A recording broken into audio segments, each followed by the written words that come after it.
Ya, a ver, les comento que había otro tema planeado desde inicios del verano, porque nos basábamos en el prospecto anterior, ¿no? Pero ya salió el último prospecto de la San Marcos, donde se han hecho algunos cambios. Y ese tema que estaba planificado ya no viene. Por eso que lo hemos replanteado y ahora desarrollamos el tema de vanguardismo, que sí está en el prospecto, ¿ya?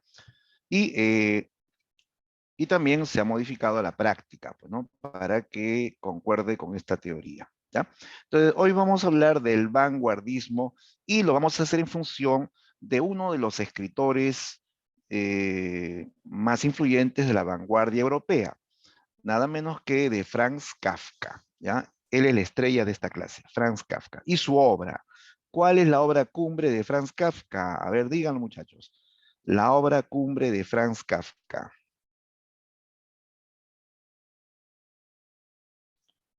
Metamorfosis. La metamorfosis, claro que sí, ¿no? Vamos a analizar entonces también la metamorfosis. Listo, entonces comencemos. Ya, primero, vamos a la época, el siglo XX. Chicos, por historia nosotros sabemos que el siglo XX es un siglo marcado principalmente por hechos violentos, sobre todo por guerras, ¿no? Se desató la Primera Guerra Mundial, luego la Segunda Guerra Mundial, la Guerra Civil Española, la Revolución Rusa, la Revolución China. Fue un siglo bastante violento, ¿no? ¿Ya? Y en especial, eh, el primer hecho que va a dar inicio a esta etapa es la Primera Guerra Mundial. Una guerra demencial que destruyó toda Europa, ¿no? Una guerra que causó casi 15 millones de muertos, ¿no? ¿Sí? La Primera Guerra Mundial va a provocar eh, una fuerte crisis en el pensamiento. Miren, ¿sí? Esta Primera Guerra va a provocar que los intelectuales comiencen a cuestionar los valores que hasta ese momento se habían pregonado. ¿Qué se decía?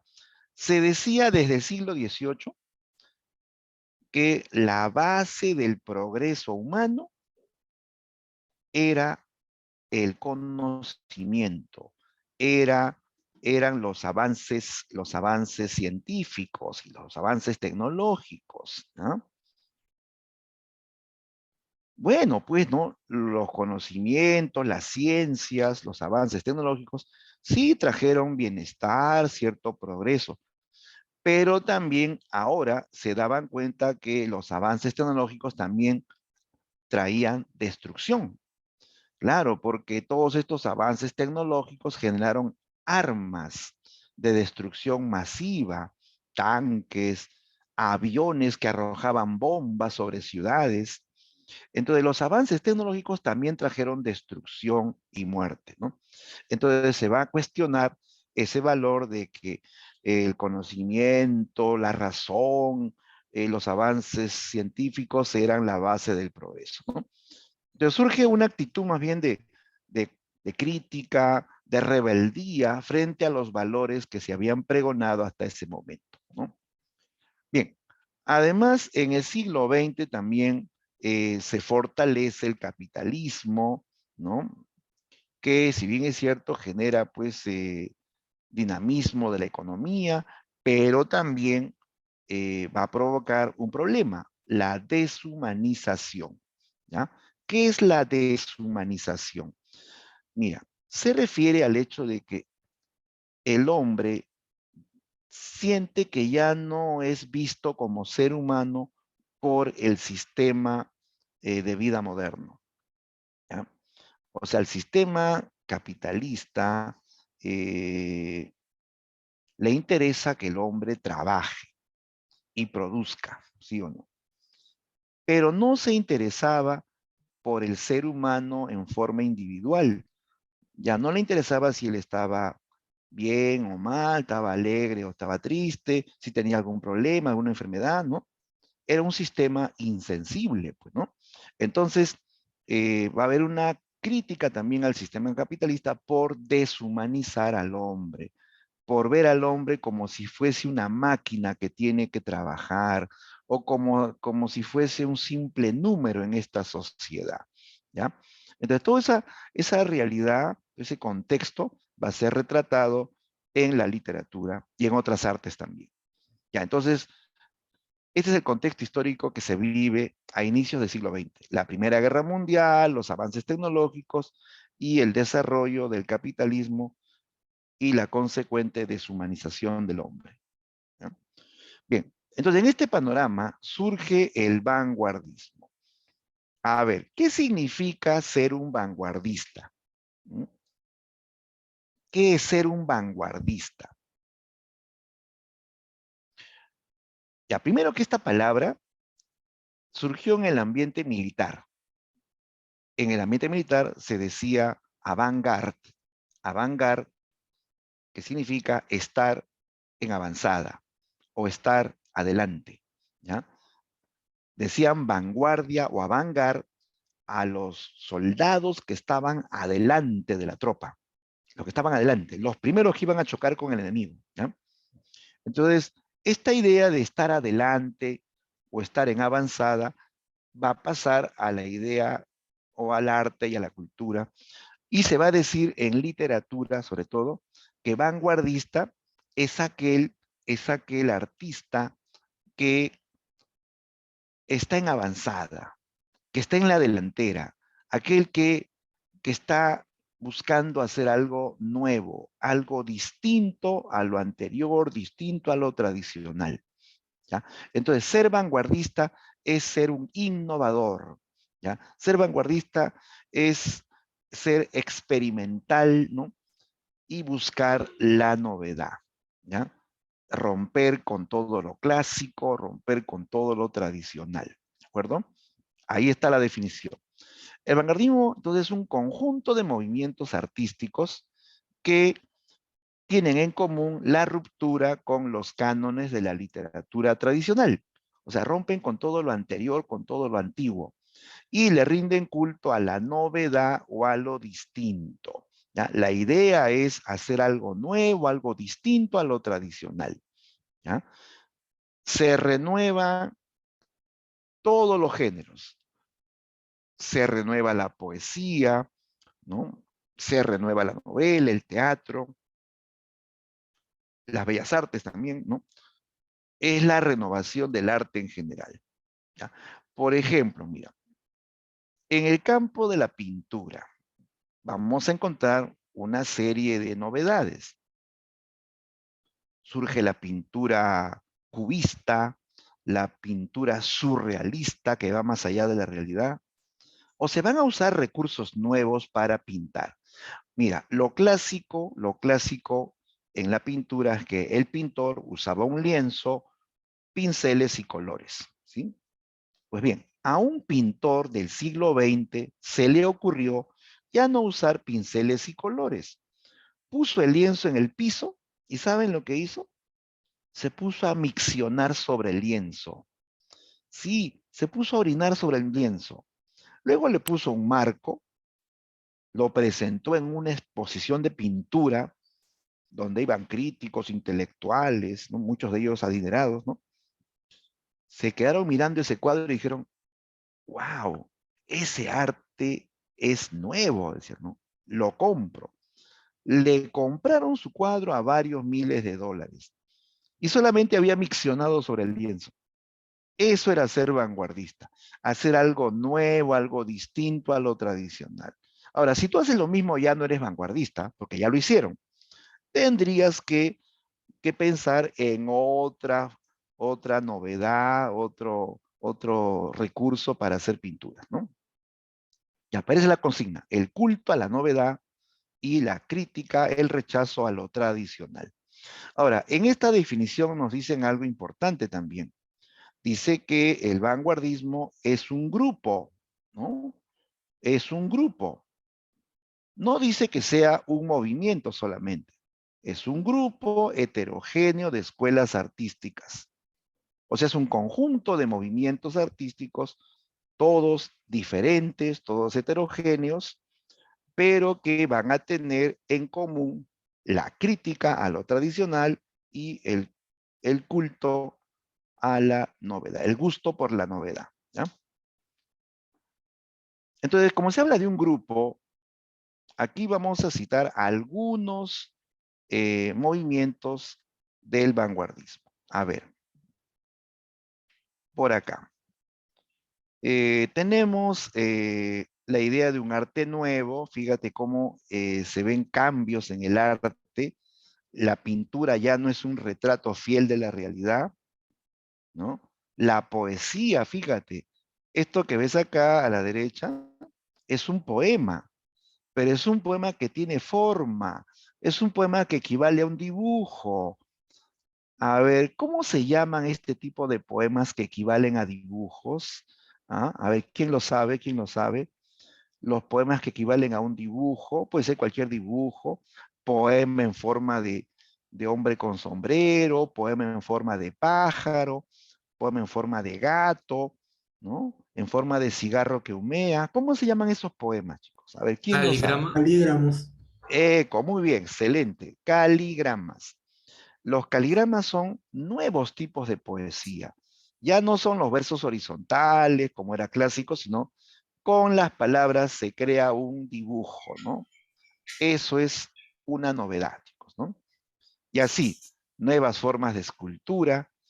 Por ejemplo, aquí fíjate a la derecha, una banca y por ahí una bicicleta, para ellos es una nueva forma de arte. O poner un water y encima una llanta de auto es arte nuevo, ¿no?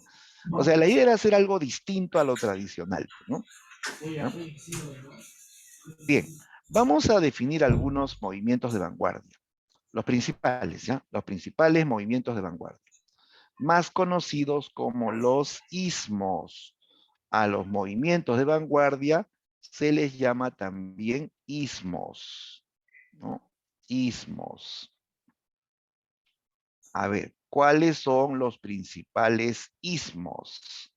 Veamos. Ya, ahí está. Tenemos en principio al futurismo. El futurismo surgió en Italia, incluso antes de la Primera Guerra Mundial, se adelantó al, a los demás movimientos, fue el primer movimiento vanguardista y se caracteriza por exaltar a la máquina como el máximo exponente de la belleza. Los futuristas son aquellos poetas que le cantan a las máquinas, ¿ya? Por ejemplo, el poeta Filippo Marinetti hacía poemas a un automóvil, le hizo un poema a un ascensor, le hizo un poema a un avión, ¿no? A un tren, ¿no? La idea era cantarle a la máquina, ¿no? Esa es la idea del futurismo, ¿no? Era un tema novedoso, la exaltación de las máquinas, ¿no? Si tú le haces un poema a tu celular o a tu PC o a tu laptop, serías un poeta futurista, ¿de acuerdo? La idea es cantarle a las máquinas, ¿no? Otro ismo de vanguardia, por acá abajo, es el surrealismo. El surrealismo comenzó en Francia. El surrealismo plantea trasladar las imágenes oníricas, inconscientes y vitales al arte por medio de la asociación libre y sin el control de la conciencia. A ver, vamos a explicar esto. Dice que propone trasladar imágenes oníricas. ¿Qué es lo onírico?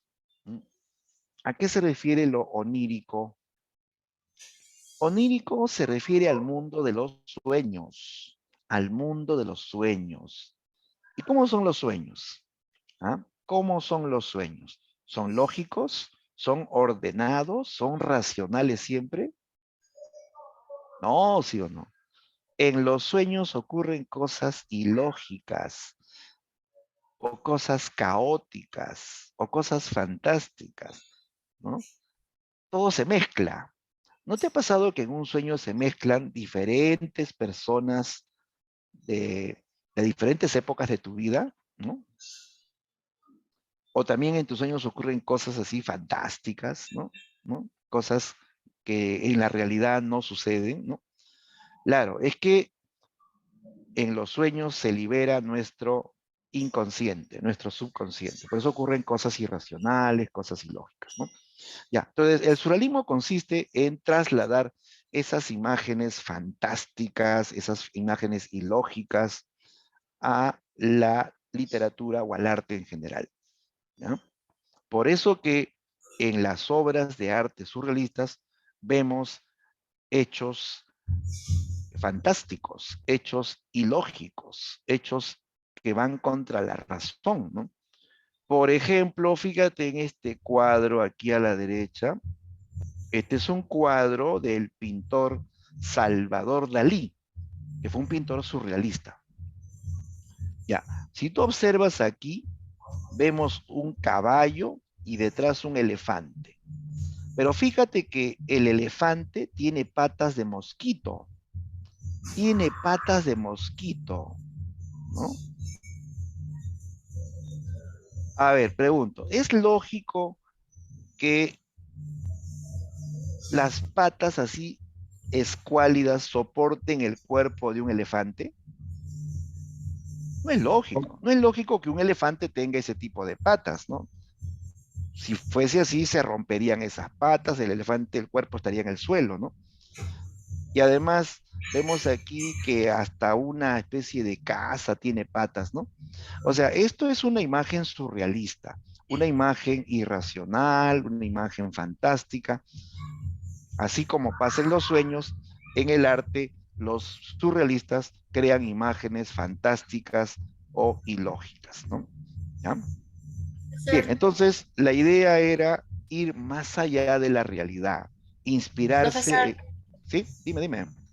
disculpe, una pregunta. A ver, ¿Cómo así pregúntame. sin el control de de la conciencia? Allá.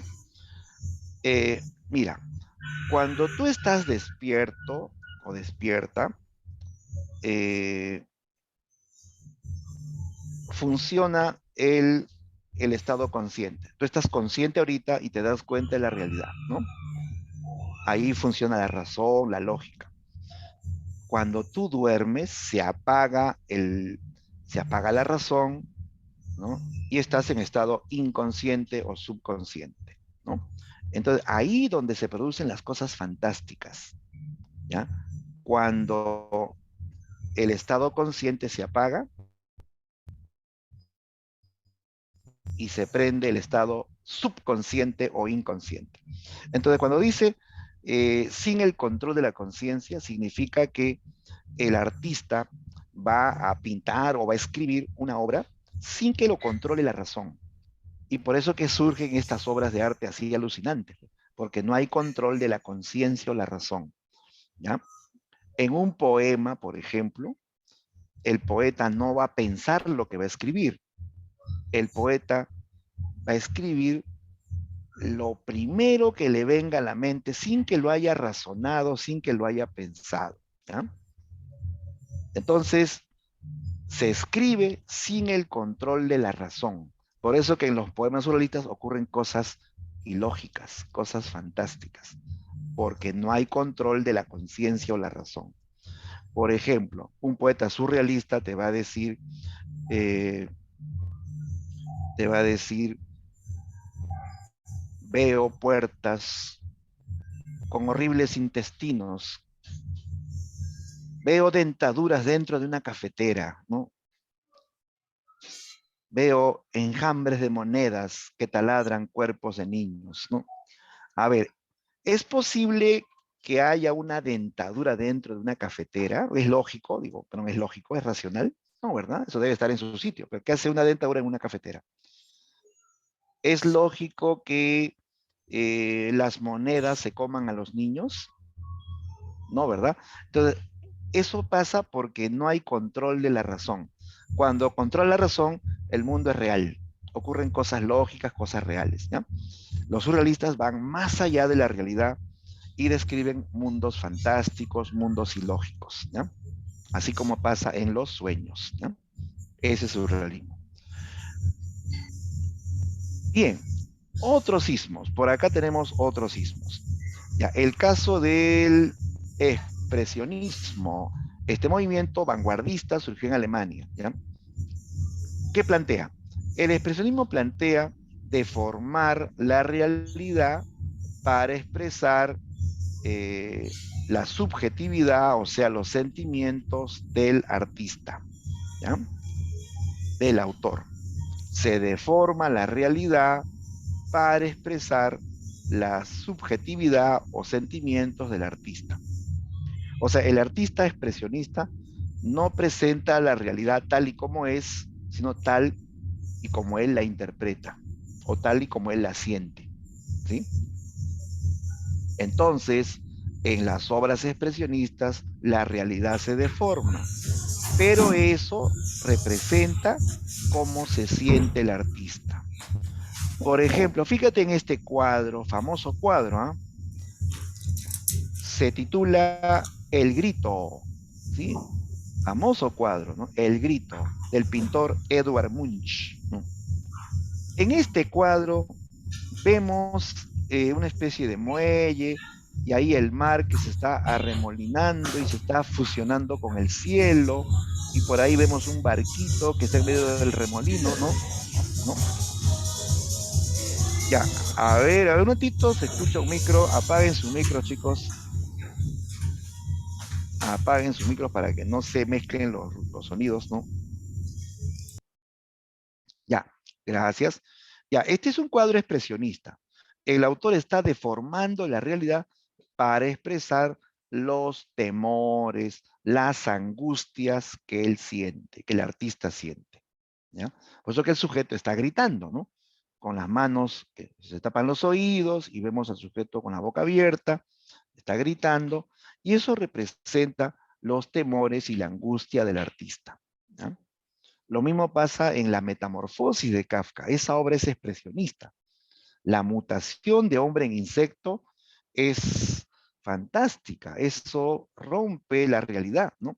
Pero todo eso es para expresar que él se siente deshumanizado, que no se siente, no ve, no, o sea, no siente que lo vean como ser humano, ¿no?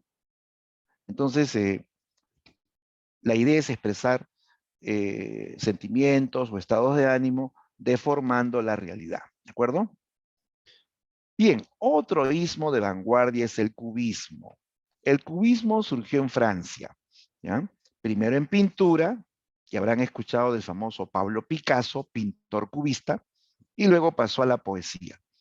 En poesía los cubistas van a crear caligramas, ¿ya?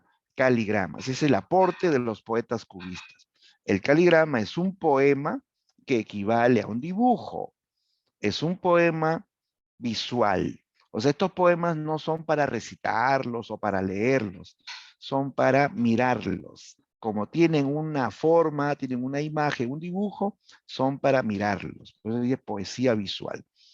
Por ejemplo, aquí fíjate, este poema, si observas bien, tiene la forma de una paloma, ¿no? Que está sobrevolando sobre una pileta de agua, ¿no? Con las palabras formo un dibujo. Eso es ser vanguardista, ¿ya? Esto es el aporte de los poetas cubistas, los famosos caligramas, ¿ya?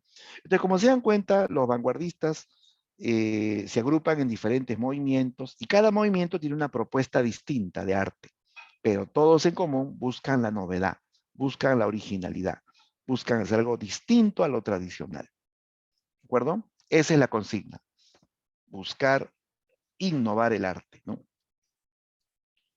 Bien, vamos a centrarnos ahora en la novela. ¿Cuáles son los avances de la novela en el siglo XX? ¿Ya? En el siglo XX. Veamos. ¿Ya? En este cuadrito vamos a comparar cómo es la novela del siglo XIX y cómo es la novela del siglo XX. ¿Ya?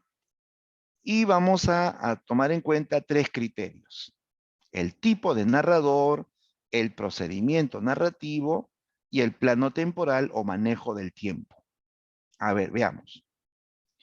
Primero, teniendo en cuenta el tipo de narrador, en el siglo XIX, sobre todo en la etapa del realismo,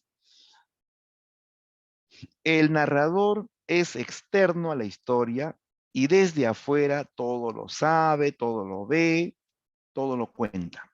Sabe hasta lo que piensan los personajes. Y a ese narrador le llamas omnisciente, el narrador Dios, el que todo lo sabe. Este narrador sabe hasta lo que sueñan los personajes, sabe hasta el futuro de los personajes. A eso se llama narrador omnisciente. Ahora, en el siglo XX se practica la idea del narrador parcialmente omnisciente. O sea, este narrador ya no lo sabe todo, sabe una parte. Es más, en la novela del siglo XX hay varios narradores parcialmente omniscientes, ¿ya? Los personajes que están dentro de la historia se vuelven narradores, ¿ya? Los narradores ya están dentro de la historia y cada uno va a contar una parte. No lo saben todo. Van a narrar según su punto de vista. ¿De acuerdo? Por ejemplo, ¿no? En la novela La ciudad y los perros de Vargas Llosa. En esa novela, los personajes narran la historia. ¿Sí? Están dentro de la historia y cada uno narra desde su punto de vista. Una parte la cuenta el poeta, otra parte la cuenta el jaguar, otra la cuenta el esclavo, otra Boa y así. 4 narradores en una misma novela. Y cada uno va a contar la historia desde su punto de vista. ¿Ya? Entonces, esa va a ser la novedad en la novela del siglo XX. Múltiples voces narrativas. Y cada narrador es parcialmente omnisciente. O sea, ya no lo sabe todo, sabe una parte de lo que ve de la historia, ¿no? Ahora, también vamos a encontrar un cambio en el procedimiento narrativo. En el siglo XIX, las novelas empleaban la narración, la descripción y el diálogo, ¿ya? O sea, el narrador te cuenta una historia, el narrador describe el ambiente y a los personajes, y también permite que los personajes dialoguen, ¿sí? Narración, descripción, diálogo. Eran los procedimientos clásicos, antiguos, ¿no? En el siglo XX se va a sumar un nuevo procedimiento llamado monólogo interior, ¿ya? Monólogo interior o libre fluir de la conciencia. Esta es una técnica que nos permite ingresar a la mente del personaje, nos permite ingresar a su conciencia, ¿no? Y sobre todo va a explorar los estados subconscientes, irracionales, caóticos, ¿no? Pero en la novela, ¿ya? Entonces tú vas a leer lo que están pensando los personajes, su pensamiento caótico, ese libre fluir de ideas, ¿no? Eso es un monólogo interior, ¿no? Es una técnica que reproduce en el papel lo que está pensando el personaje, ¿de acuerdo? Y esta técnica, por cierto, la introdujo un escritor irlandés, ¿ya? Llamado James Joyce, ¿ya? El, el que inicia esta técnica del monólogo interior es el escritor James Joyce, ¿ya? No es Joyce, ¿ya? Es Joyce. James Joyce, autor de la novela Ulises. En esa novela él introduce la técnica del monólogo interior, ¿ya? Bien, otro cambio que se va a producir es en el plano temporal, o sea, en el manejo del tiempo. En el siglo XIX, las novelas siguen un orden lineal, o sea, un orden lógico y cronológico. Las novelas del siglo XIX comienza por el principio y termina por el final, como es lógico, ¿no? En cambio, en el siglo XX, las novelas rompen con esta linealidad o este orden cronológico. En la novela del siglo XX, una novela puede comenzar por el final y puede terminar por el principio, O puede comenzar por la mitad y luego va al principio, ¿no? O en el desarrollo de la obra hace saltos al pasado, ¿no? O sea, usa los famosos flashback, ¿no? ¿No? ¿Ya? Entonces esos recursos permiten alterar el orden cronológico, ¿no? Por ejemplo, yo puedo contar una historia que comience por el final, ¿sí? Yo puedo decir, por ejemplo, Pedro es un exitoso profesional, ¿no? Eh, él eh, trabaja viajando a muchos países y así poco a poco voy contando el pasado y digo, cuando él tenía 17 años, se preparó en una academia, ¿no? ¿No? Eh, ingresó y fue el más feliz del mundo, ¿no? O sea, nota que he retrocedido en el tiempo, ¿no? Primero hablo de cuando es un profesional y luego retrocedo a cuando recién se está preparando para postular a la universidad, ¿no? Entonces puedo hacer eso, puedo comenzar por el final y terminar por el principio, ¿no? Eso es alterar el orden lógico. O simplemente hago saltos en el pasado, ¿no? Saltos al pasado, ¿no? Y luego regreso al presente, ¿no? Saltos momentáneos, ¿no? ¿Sí? Entonces, la novela del siglo XX usa técnicas modernas, ¿no? Que van a desplazar a las técnicas tradicionales. Ahora, pregunto a todos, sabiendo de cómo se narra en el siglo XIX y cómo se narra en el siglo XX, pregunto, ¿cuál de las dos formas sería más difícil de leer? ¿La novela del siglo XIX o la novela del siglo XX? ¿Cuál sería más difícil de leer? Más complicado. ¿Cuál sería? La del siglo XX. El siglo XX. Claro, la novela del siglo XX, porque por las técnicas que utiliza, aquí tú tienes que ordenar, tienes que reconstruir, tienes que interpretar, ¿no? Esta literatura del siglo XX es para lectores activos que van a participar en la reconstrucción e interpretación del texto.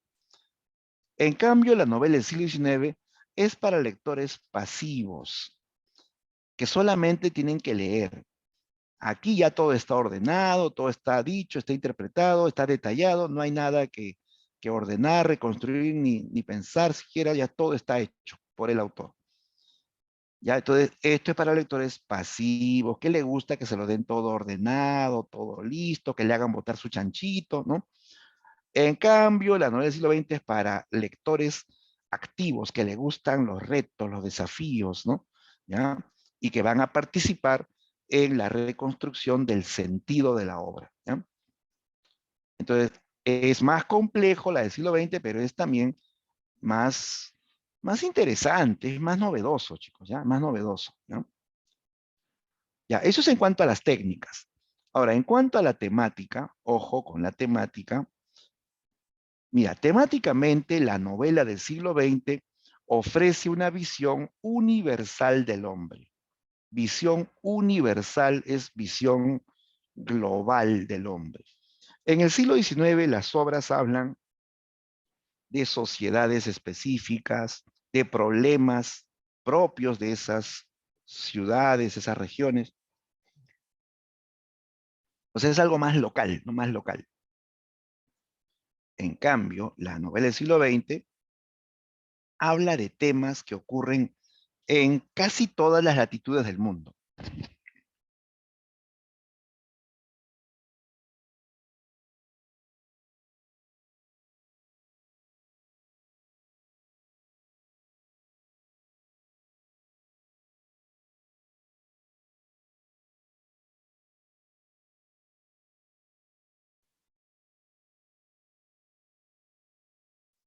A ver, continuamos.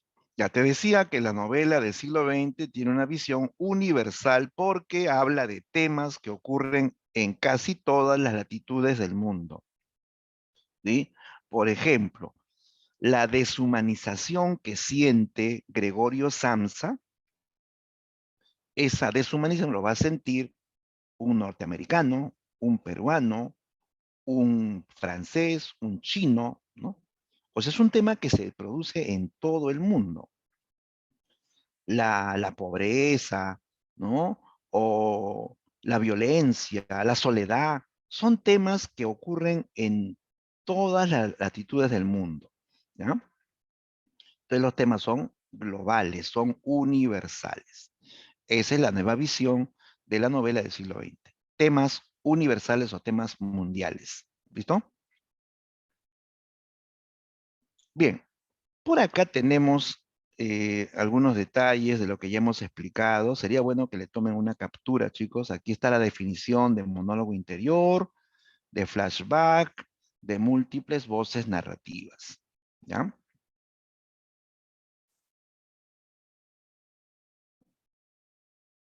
A ver, veamos algunos ejemplos. Esto ya lo hemos definido, vamos a ver algunos ejemplos.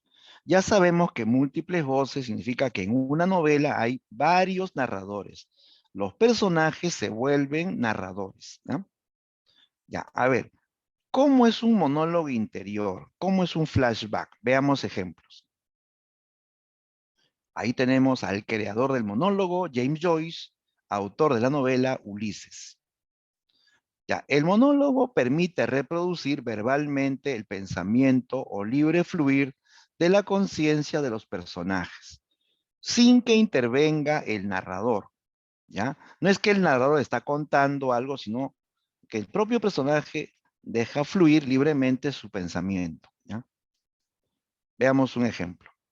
Fragmento de la novela Ulises de James Joyce.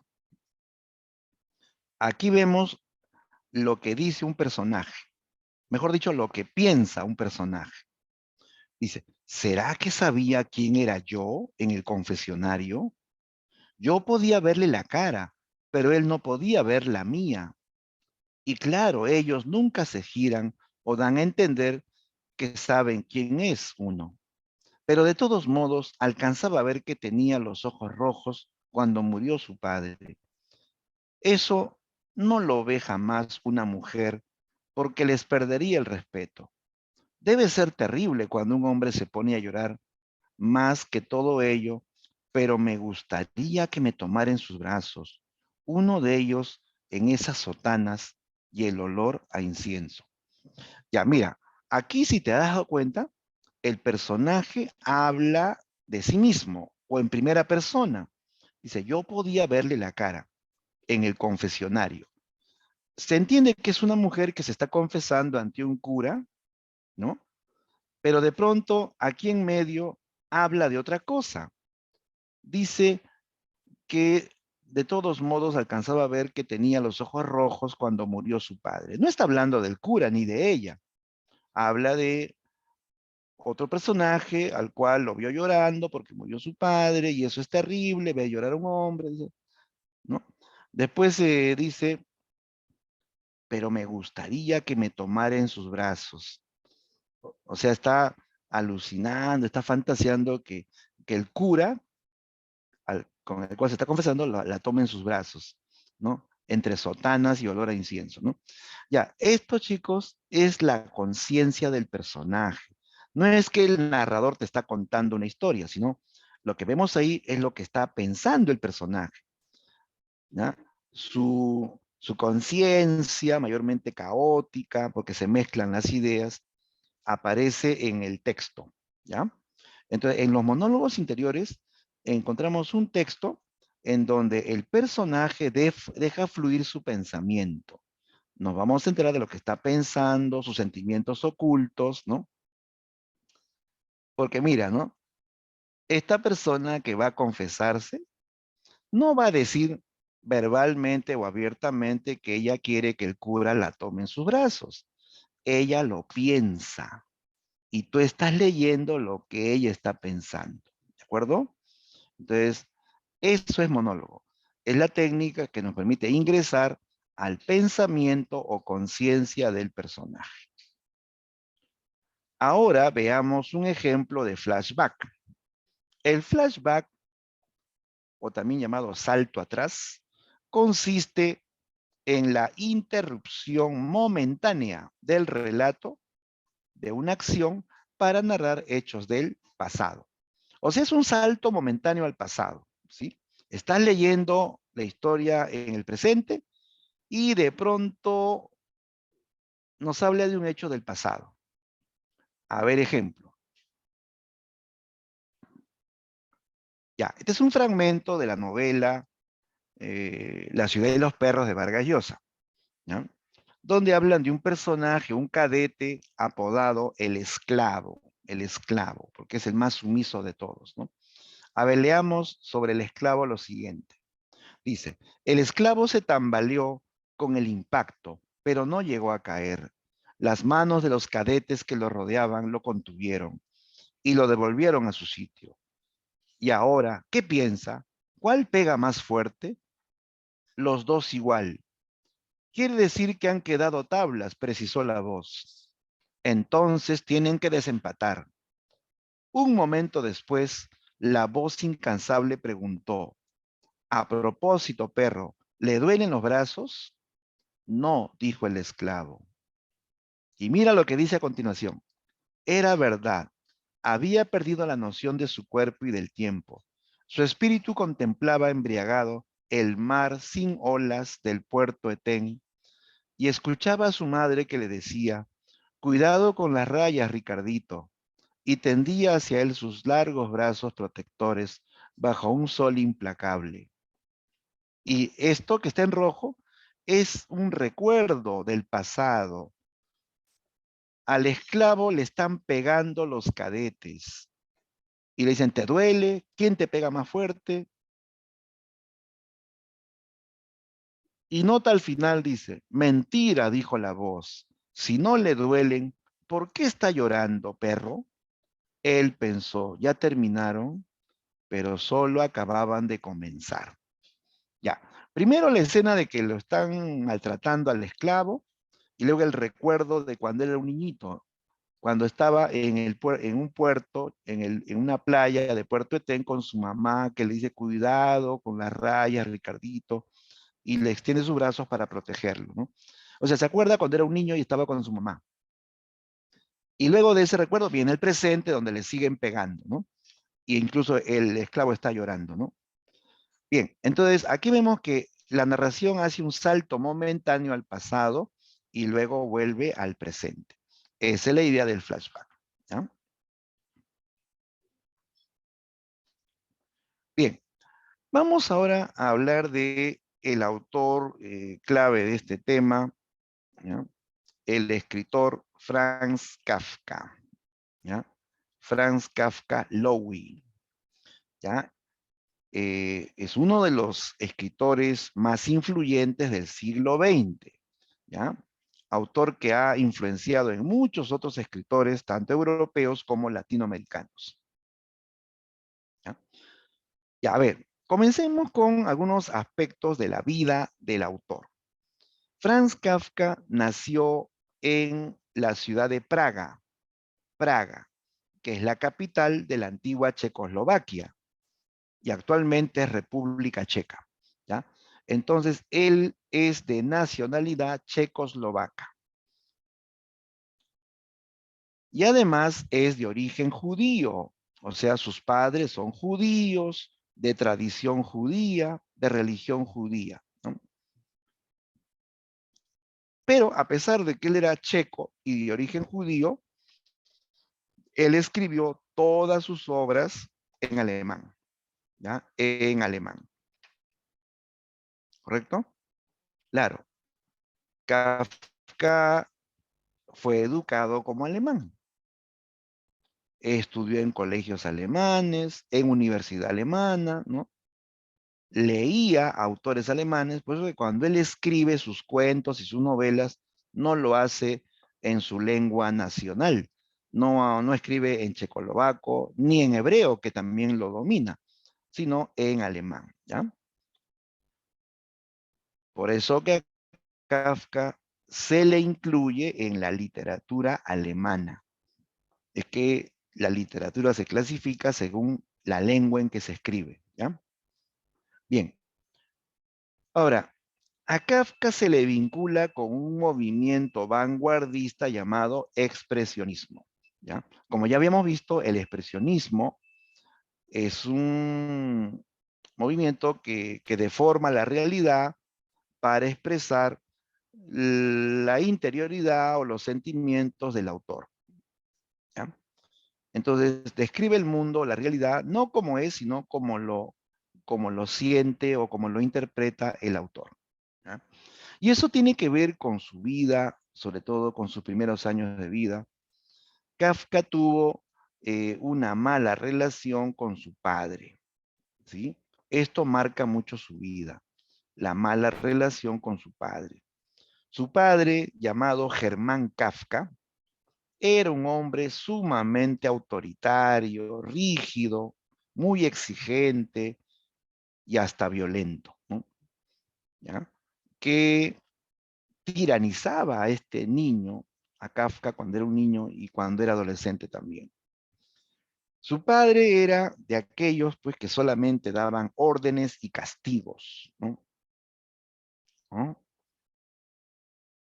¿Correcto? Bueno, pues hay padres que tienen sus problemas, ¿sí o no? Algunos son demasiado autoritarios, otros son bebedores, otros son mujeriegos, otros son fujimoristas, ya eso es imperdonable, ¿no? Bueno, el papá de Kafka era autoritario, era muy severo, solamente daba órdenes y castigo, nunca le decía palabras afectuosas, ¿no? Más bien le hacía llorar con sus reproches y con sus insultos, ¿ya? Con sus insultos, ¿no?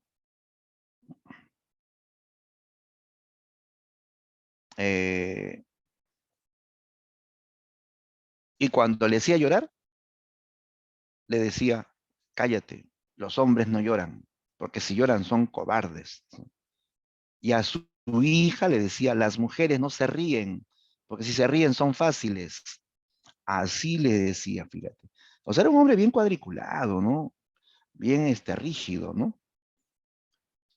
Y él pasó la infancia y la adolescencia al lado de un padre que lo tiranizaba, ¿no? Entonces, esa mala relación que tuvo con su padre hace que Kafka tenga una mirada pues bastante pesimista y temerosa de la vida, ¿ya? Y que se nota en sus obras, pues, ¿no? Entonces, él es un expresionista que va a deformar la realidad para expresar sus sentimientos, sus estados de ánimo también. Ahora, a partir de las obras de este autor, se inventa la palabra kafkiano, que se utiliza para situaciones angustiosas, absurdas o ilógicas. ¿Ya? Lo kafkiano es lo absurdo, es lo ilógico. Y este es el aporte temático de este escritor, la técnica del absurdo kafkiano, ¿ya? Que consiste en que sus personajes viven en un mundo cuyas reglas no comprenden, pero las aceptan pasivamente, ¿ya? Mira, normalmente todos sabemos cómo funciona el mundo en que vivimos, ¿no? Sabemos cuáles son las reglas, ¿no? Del mundo en que vivimos. Hay leyes que tenemos que cumplir, ¿no? Hay señales, ¿no? Que tenemos que acatar, ¿no? Tributos que tenemos que pagar, ¿no? O sabemos si hay un incendio, hay que llamar a los bomberos, ¿no? Roban, tenemos que llamar a la policía y sabemos que no vienen o cuando ya todo ha pasado, ¿no? Ya sabemos cómo funciona este mundo. Sabemos que si vamos a un juicio y no tenemos plata, vamos a perder, ¿no? Y así, pues ya sabemos, bien o mal, ya sabemos cómo funciona este mundo, ¿no? Pero los personajes de Kafka no, no comprenden o no saben las reglas que rigen su mundo. De tal manera que les ocurren cosas inexplicables, cosas ilógicas o absurdas que ellos aceptan simplemente. Por ejemplo, en la metamorfosis, ¿no? todos sabemos que el protagonista se vuelve insecto, ¿sí? Despierta convertido en un monstruoso insecto. Él no comprende lo que ha pasado. Él no sabe por qué se ha vuelto insecto. Pero al ver su cuerpo convertido, lo único que hace es pensar en su trabajo, ¿ya? Oye, ¿eso es lógico? No, pues no, se supone que si fuese posible que te vuelvas insecto, te asustarías, ¿no? O mínimo te sorprenderías, ¿sí o no? Pero el personaje no se asusta y ni se sorprende, solo se pone a pensar en su trabajo. Eso es un ejemplo de absurdo kafkiano, ¿no? O sea, hay una especie de pasividad o indiferencia frente a algo inexplicable, ¿no? A eso se llama absurdo kafkiano, ¿no?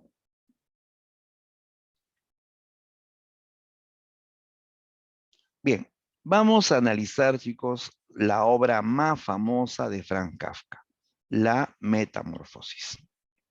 Ya, esta novela se publicó en el año 1915. 1915. Ya más de 100 años, ¿no? Más de 100 años tiene esta novela, ¿no? A ver, La Metamorfosis pertenece al género épico. ¿Por qué? Porque narra una historia, ¿sí? Recuerda que toda obra que narra hechos, narra una historia, es de género épico. También se puede decir narrativo, no hay problema, ¿ya? Narrativo. Pero si vas a postular a San Marcos, ¿no? Es preferible usar el término épico. Ahora, en cuanto a la especie, es una novela fantástica, ¿ya? Ahora escucha, novela fantástica no significa que toda la historia sea fantasiosa, ¿no? Novela fantástica es aquella que presenta realidad que de pronto se quiebra con un suceso imposible o sobrenatural, ¿no? Así como, a ver, todos han visto la película de Peter Pan, Peter Pan. Al comienzo de la película aparece la ciudad de Londres, una ciudad real, personajes reales, seres humanos, hasta que una noche entra por la ventana volando Peter Pan. Eso es fantástico, ¿no? Eso rompe la realidad, ¿no? O un cuento de Borges, ¿no? Un judío escritor está a punto de ser fusilado, los alemanes disparan y las balas se detienen antes de matarlo. ¿Eso es posible? No, no es posible. Eso es fantástico. O sea, hay una realidad en donde ocurre algo imposible, ¿ya? ¿Y cuál es lo imposible en este caso? La mutación, pues. Claro. No es posible que los seres humanos nos volvamos insectos, ¿no? Esta escena le da la categoría de novela fantástica. Pero todo lo demás es real, ¿eh? Hay una ciudad, una casa, una familia, personajes humanos, todo normal hasta que el personaje principal se vuelve insecto, ¿no? Bien, el tema central de esta novela es la alienación y la deshumanización del hombre en la sociedad moderna, capitalista. A ver, ¿qué es alienación?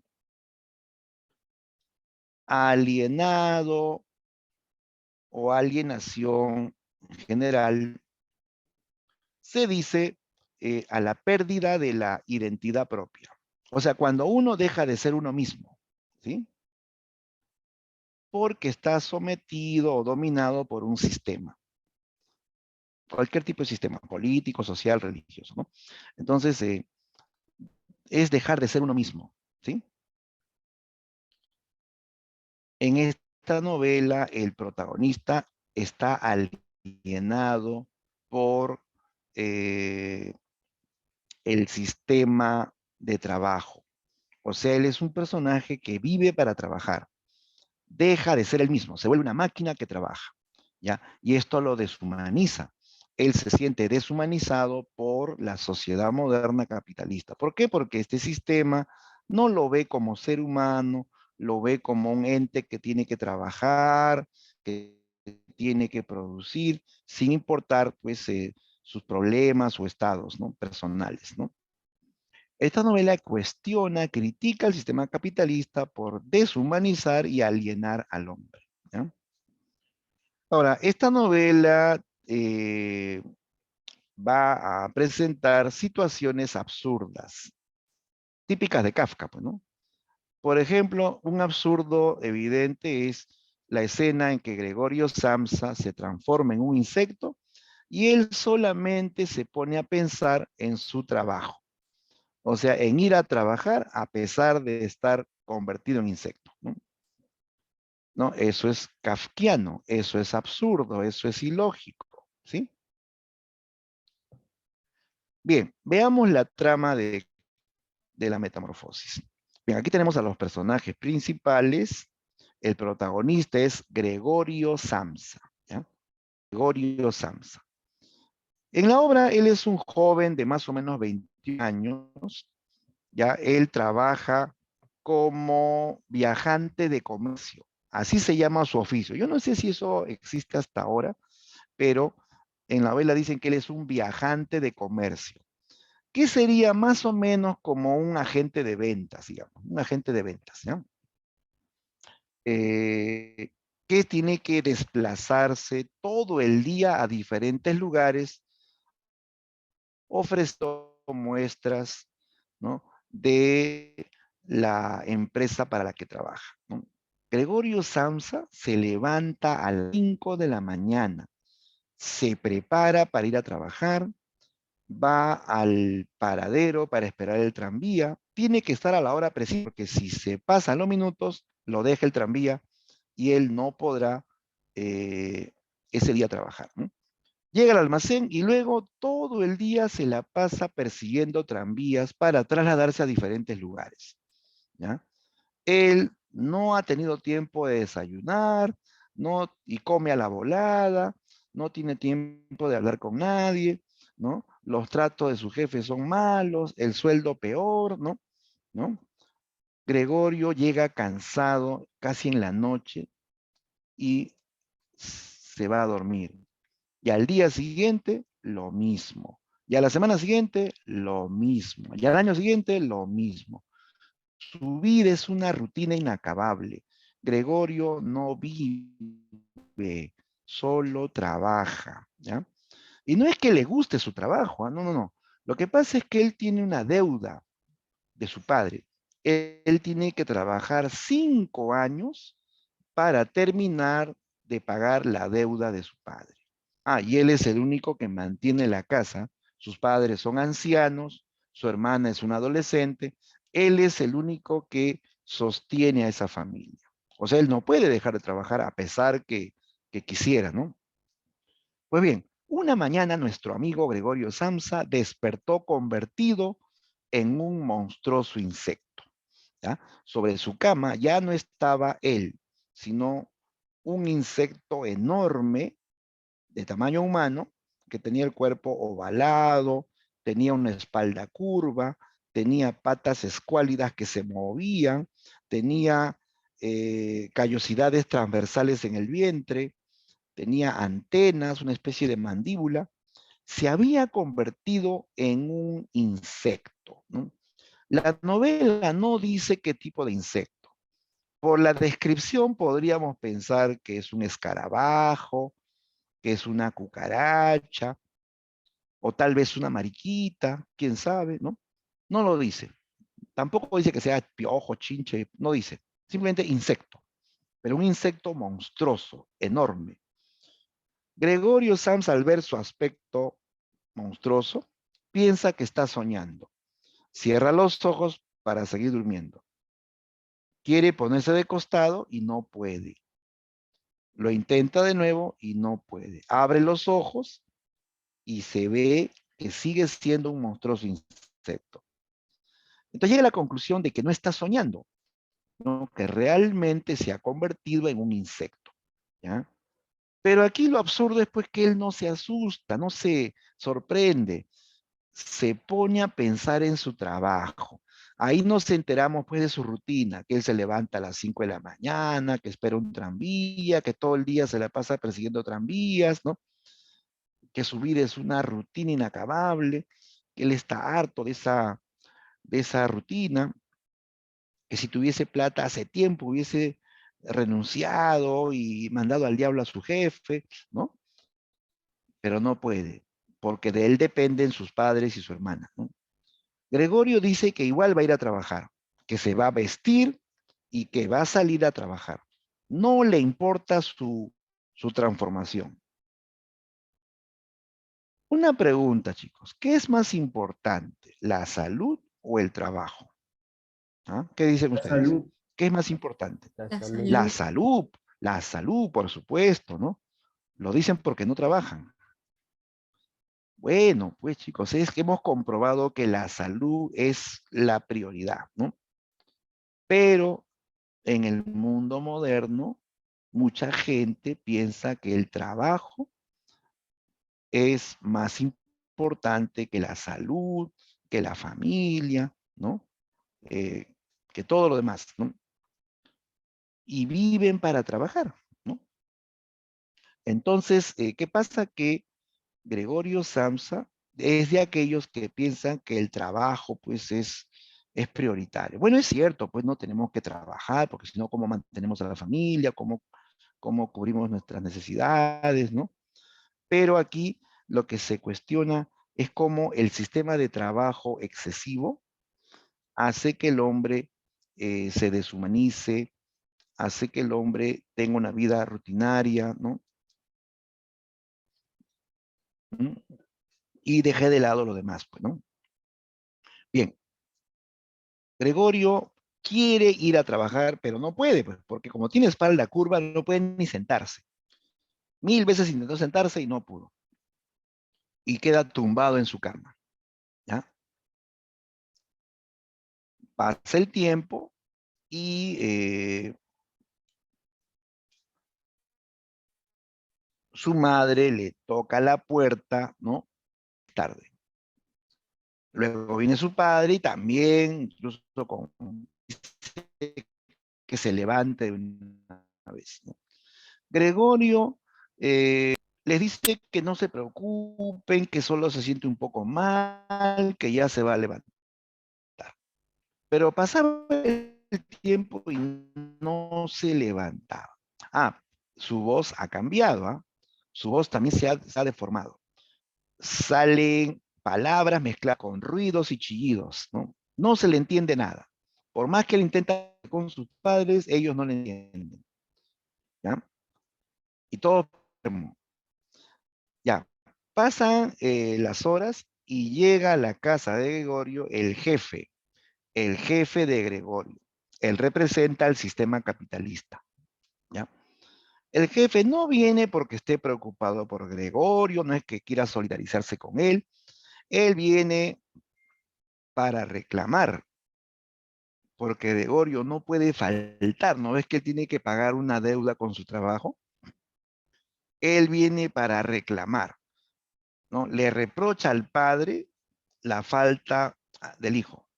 El padre avergonzado le dice que es la primera vez que sucede, que el muchacho es responsable, que siempre está pensando en el trabajo, ¿no? Que él no se ha levantado aún porque está enfermo, que es la única explicación, ¿no? Entonces, el padre va a la habitación de Gregorio y le dice, Gregorio, levántate, el jefe ha venido, ¿no? El jefe también acude a la puerta y le reprocha. Le dice que es un irresponsable, que cómo es posible que haya dejado el trabajo, ¿no? ¿No? Que se levante de una vez, que por qué se ha trincherado en su cuarto, ¿no? Gregorio le pide paciencia, que le dé un tiempo para levantarse, pero Gregorio no puede, pues, ¿no? El jefe se molesta porque le hacen perder el tiempo y lo amenaza con el despido. Gregorio se asusta y se cae de la cama. Así es como él va a llegar hasta la puerta, ¿no? Como no tiene mano, con el hocico comienza a mover el pestillo de la puerta y logra abrir la puerta. Y va saliendo lentamente, ¿no? Sale así de costadito, afuera están su padre, su madre, su jefe, todos verán esa escena de Gregorio saliendo de la habitación convertido en un monstruoso insecto. El primero que lo vio fue el jefe. El jefe no puede creer lo que está viendo. Retrocede pálido, boquiabierto y grita, ¿qué es esta cosa horrible? Dijo, ¿no? La madre al verlo se desmayó. El padre levanta el puño temblando, queriendo enfrentarlo, ¿no? El único sereno aquí es Gregorio Samsa. Él le dice a todos, bueno, ahora me visto y salgo a trabajar, ¿no? Él solamente piensa en eso, en ir a trabajar, ¿no? Pues bien, él habla con el jefe. Dice, señor, no se asuste, soy yo, Gregorio Samsa. Esta mutación es pasajera, ¿no? Con la ayuda de todos voy a salir adelante. Eh, señor, merezco una consideración especial, ¿no? Recuerde que he sido buen trabajador durante todos estos años. Es cierto, Gregorio Samsa ha sido buen trabajador, pero a su jefe no le interesa eso. Él lo ve como un bicho detestable que no merece su atención, ¿no? Como Gregorio insiste en que le den una oportunidad, el jefe se asusta. Sale corriendo de esa casa, tira su sombrero, su abrigo, su bastón y sale corriendo de esa casa, diciendo que no lo quiere volver a ver. Gregorio se desespera, dice que alguien debería detener a su jefe, que no se vaya, que él va a perder el trabajo, pero el jefe se va. Ahora el padre, que está más avergonzado que asustado, agarra el bastón del jefe y lo amenaza para que se meta a su cuarto. Le grita, métete al cuarto, te he dicho que te metas. Y le da un bastonazo al pobre insecto. El insecto grita, da media vuelta, quiere meterse al cuarto, pero se queda atorado, porque se mete de frente y queda atorado. El padre retrocede, le da una patada y lo avienta al cuarto. El insecto queda desmayado. El padre lo encierra y le dice a toda su familia, esta es la peor vergüenza que hemos sufrido. Nadie debe saber lo que aquí ha pasado.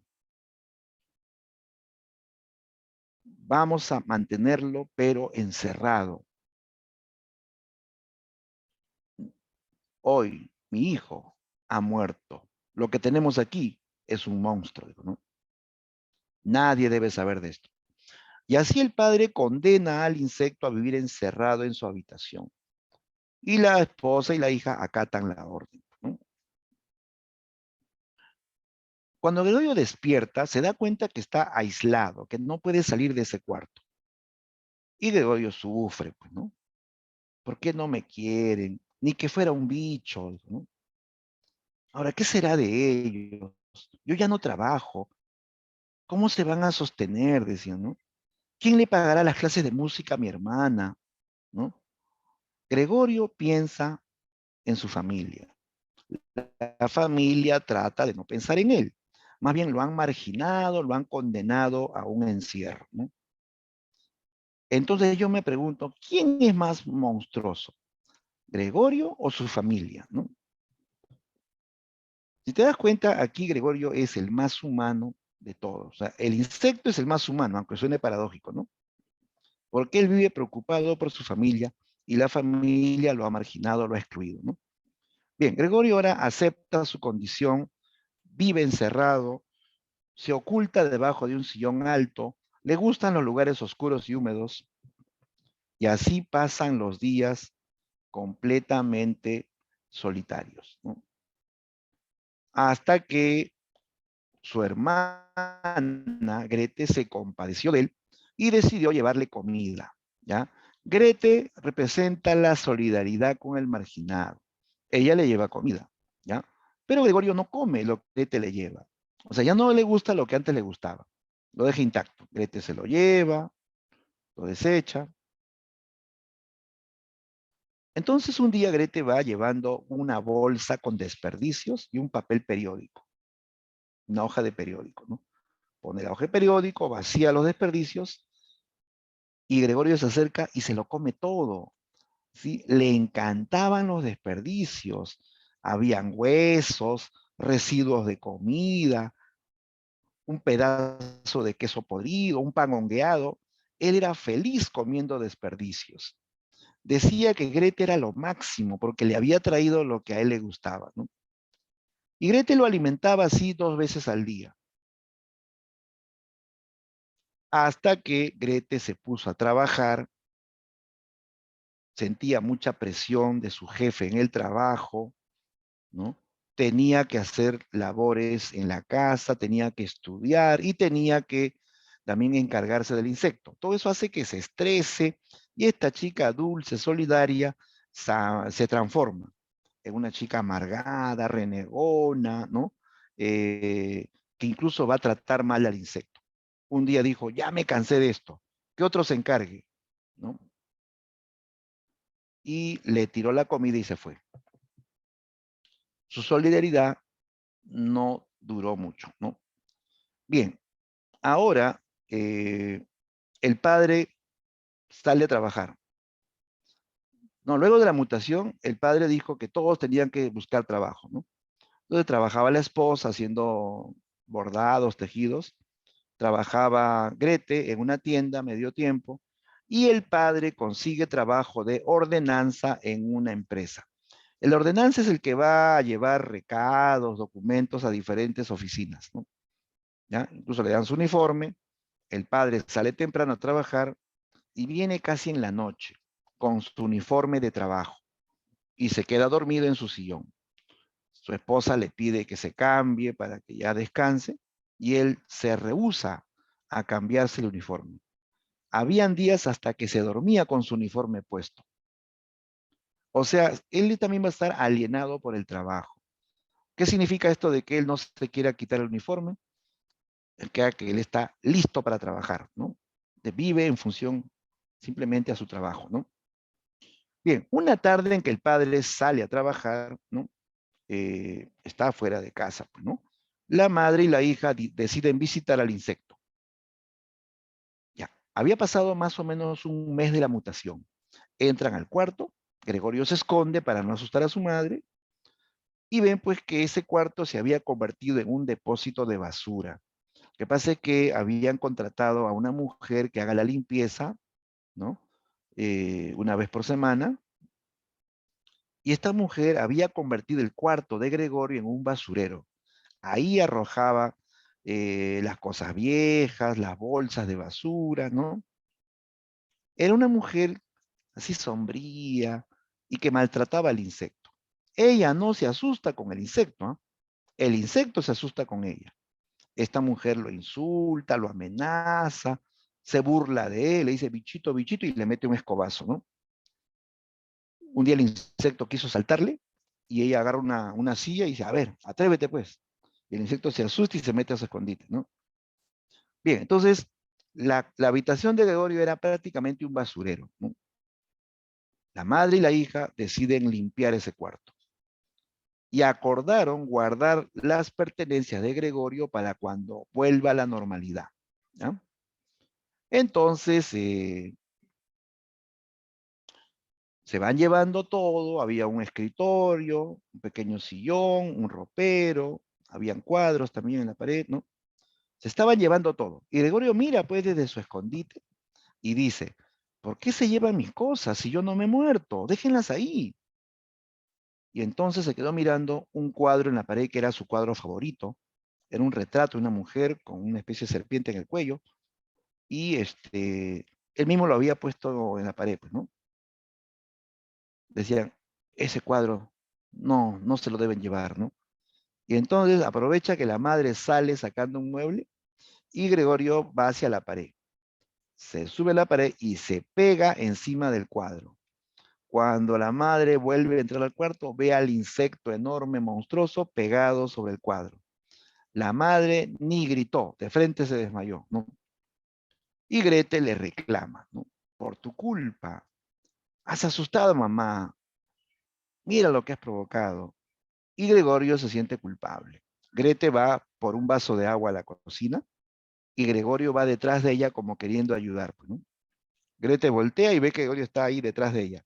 Grete se asusta, suelta el vaso, que se hace pedazos, ¿no? Los vidrios le caen al insecto El insecto corre donde está desmayada su madre.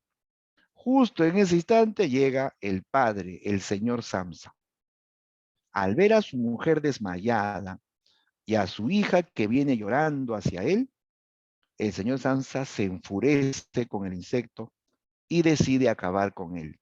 Él va a la cocina y sale con una cesta llena de manzanas y comienza a arrojarle manzanas al pobre insecto. Una manzana le cae en su caparazón, ¿no? Se queda la manzana incrustada en su caparazón, el insecto queda mal herido y el padre agarra otra manzana para rematarlo. Ya lo iba a matar al pobre y la madre que está desmayada reacciona. Corre hacia el marido y lo agarra de los brazos para detenerlo. Y llorando le rogó que no lo mate. Le dijo, no lo mates, es tu hijo, es igualito a ti, ¿no? Ella le salvó la vida al insecto, ¿ya? Pero el insecto está mal herido, ¿eh? El insecto se mete a su cuarto con la manzana clavada en su caparazón. Y el padre les reprocha a todos, pues, que por qué no le han obedecido, por qué entraron a esa habitación. Él prohíbe que se acerquen a esa habitación. El padre se queda dormido en su sillón y Gregorio en su cuarto sufriendo. Gregorio comprende que él para su padre no significa absolutamente nada, ¿no? Bien, el padre despierta y se le ocurre que para poder tener más ingresos, porque lo que ellos ganan no les alcanza, él decide alquilar la habitación más grande de su casa, ¿ya? De tal modo que van a llegar a la casa inquilinos, ¿ya? Inquilinos, 3 inquilinos que van a ocupar esa gran habitación y van a comer en esa casa. La señora va a cocinar para ellos, ¿no? Ya pues, una tarde, ya estaba anocheciendo, los inquilinos se acercan a la cocina para preguntar por la cena y encuentran a Grete ensayando con su violín. Entonces le pidieron que toque el violín para ellos. Grete miró a su mamá dio permiso y Grete acepta, ¿no? Y pide que su mamá también esté presente. Ya pues todos se van a la sala, casualmente llega el padre, y era de noche, y todos se sientan a escuchar a Grete. ¿Ya? La melodía del violín llega a la habitación del insecto. Al oír la melodía, el insecto se pega a la puerta. Y le viene el recuerdo de cuando él le prometió a Grete enviarla al conservatorio para que aprenda más de música, ¿no? De pronto Gregorio se da cuenta que la puerta estaba mal cerrada. Esa mujer que hacía limpieza en la casa no había cerrado bien la puerta. Entonces Gregorio va a salir de su habitación. Él se dirige a la sala donde todos están reunidos. Entra así lentamente, medio avergonzado, y Grete lo ve que está entrando a la sala. Grete no sabe qué hacer, lo quiere botar con los ojos, porque ahí están los inquilinos, pues, ¿no? Pero el insecto sigue avanzando, Grete suelta el violín y se pone a llorar con las manos en la cara, ¿no? Gregorio va hacia ella, la abraza, se recuesta en su regazo, ¿no? Los inquilinos al ver al insecto enorme corren por sus vidas. Se encerraron en la habitación más cercana. El padre, una vez más, reprocha al insecto, le pide que se vaya, ¿no? Y habla con los inquilinos. Les dice que, que no se asusten, que no se vayan a ir. El insecto se va a ir. Yo me encargaré de eso, digo, ¿no? Ustedes pueden quedarse el tiempo que quieran, digo, ¿no? Los inquilinos, luego de haberse calmado, acordaron retirarse de esa casa. Pero además acordaron que iban a demandarlo y que iban a exigir una indemnización por haberlos hecho convivir con un monstruo, ¿no? O sea, querían sacarle provecho al asunto. El padre se enoja y los bota, a los tres los bota, ¿no? Los inquilinos se van sin pagar nada, ¿no? Y toda la familia estaba avergonzada porque habían descubierto al insecto. Grete, que era la que se solidarizaba con el insecto, termina repudiando al insecto. Golpea la mesa con rabia y dice: padre, tenemos que deshacernos de él. Él no es mi hermano, es un insecto, ¿no? Si fuese mi hermano, comprendería que un insecto no puede vivir entre seres humanos. Tiene que desaparecer. Y el padre le dijo: tienes toda la razón, ¿no? Y Gregorio escuchó todo. Pegado a la puerta de su cuarto, escuchó esas duras palabras de su hermana y ese plan de deshacerse de él. Oye, eso le dolió más que el manzanazo que le tiró su padre. Eso a él lo mata, ¿sí? Eso le provoca una muerte espiritual, una muerte emocional, pues, ¿sí o no? Gregorio, a partir de esto, ya no quiere vivir. Él se deja morir. Él ya no come lo que le llevan. La manzana se ha podrido en su espalda. Toda su espalda se ha infectado, ¿no? Gregorio está muy débil, mas el dolor del desprecio acelera su muerte. Una mañana Gregorio despertó, mejor dicho, amaneció muerto. Llega la mujer que hace la limpieza y lo encuentra tirado, lo mueve con su escoba y comprueba que está muerto. Y le dijo: pobre bestia, por fin has dejado de sufrir, ¿no? Y fue a contarle a los padres, como si fuese una gran noticia. Señores, el insecto ha muerto, el insecto ha reventado, le dice. Se acabaron los problemas. Los padres se levantaron para ir a verlo. Grete también se dirige a la habitación del insecto. Y lo ven pues a Gregorio, ¿no? Al insecto tirado, patas arriba, sin vida. Murió como insecto. La madre quiso llorar, el padre le dice que no haga esto más difícil, que ya todo ha terminado, que van a empezar de nuevo. Nadie derramó ni una lágrima por el insecto, ¿ya? El padre le dice a todos que ese día van a planear su futuro, que ese día pidan permiso a sus jefes para no ir a trabajar porque van a planear su futuro, ¿no? Y así, mientras escribían cartas a sus jefes para pedir permiso de faltar, ¿no? Ese día, la criada que hacía la limpieza se despide, así toda sonriente, y le dice: ya no se preocupen por nada, yo ya me encargué de él, le dice, ¿no? ¿Qué había hecho la criada con el insecto? Pues lo había arrojado a un basurero, chicos. Gregorio termina desechado en un basurero, como si fuese una pieza de repuesto inservible, ¿no? Ahí vemos una metáfora, chicos. El hombre visto como una pieza de repuesto, que cuando ya no es útil, se le puede desechar, ¿no? Eso es un sistema deshumanizado, insensible, ¿sí o no? Bien, Gregorio muere como insecto. La familia finalmente sale de la casa como a dar una vuelta por la ciudad, como a tomar aire, ¿no? Suben a un tranvía y cuando están ya a punto de bajar el tranvía, Grete se levanta primero, se estira de brazos y sus padres la quedan mirando. Se dan cuenta que Grete se ha convertido en una mujer bella y esbelta, ¿no? Y luego se quedan mirando, mueven la cabeza como afirmando que ya llegó la hora, ¿no? Sí, que había llegado la hora de conseguirle un buen marido, un hombre de buena posición, para que resuelva los problemas de esa familia, ¿sí? Supuestamente con buenas intenciones estaban pensando en buscarle un pretendiente a Grete. Y así se van caminando con la hija, planeando esto de conseguirle un buen pretendiente. Finalmente, Grete se convierte en su esperanza económica, ¿no? La esperanza de que ella, casándose, solucionará los problemas de esta familia. Bien, entonces esta es una novela, chicos, corta, pero tiene mucha temática. No solamente es el tema de la deshumanización por el trabajo en el sistema capitalista, sino también está el tema de la soledad del hombre. Podemos estar al lado de mucha gente, pero podemos sentirnos solos. ¿No le ha pasado cuando van por las calles de Lima?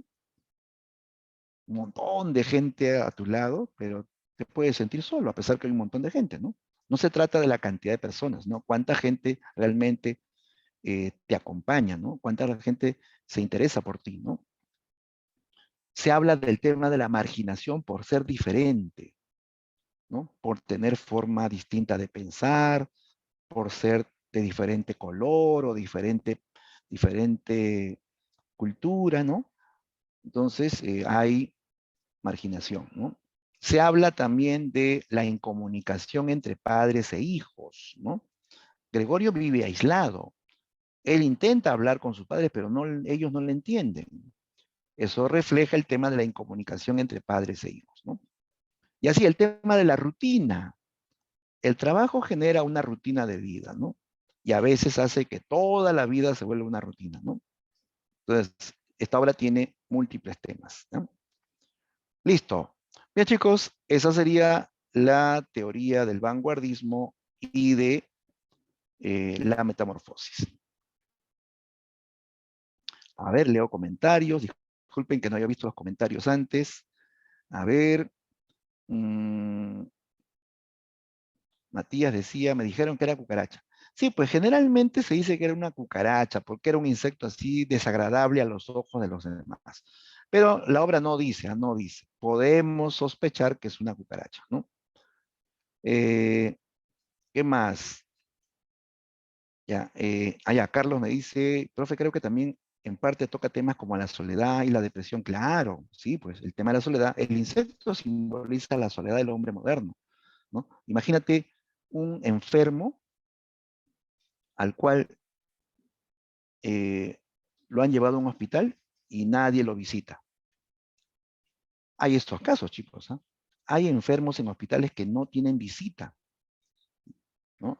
Porque no tienen familia, o su familia no se interesa por él, o por múltiples razones están solos. O también esos presos, ¿no? Que culpables o no culpables también a veces no tienen visita, ¿no? O aquellos que son perseguidos por sus ideas y que tienen que irse de su país, sienten soledad, ¿sí o no? Entonces, el insecto simboliza a todas esas personas que se sienten solas, que se sienten olvidadas, ¿no? Muy bien, buena observación.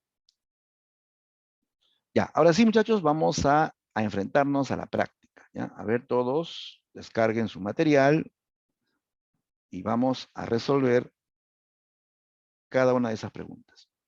A ver, un ratito, déjame también descargar mi material.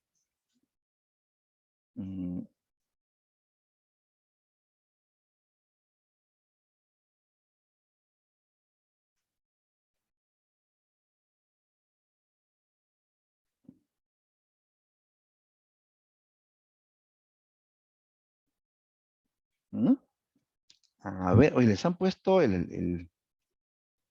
mm, chicos, este que está aquí en el intranet es el material anterior. A ver, voy a compartirles el material que se cambió, ¿ya? Un ratito. Y eso lo vamos a poner en intranet también, ¿ya? A ver, dame un minuto, ¿ya?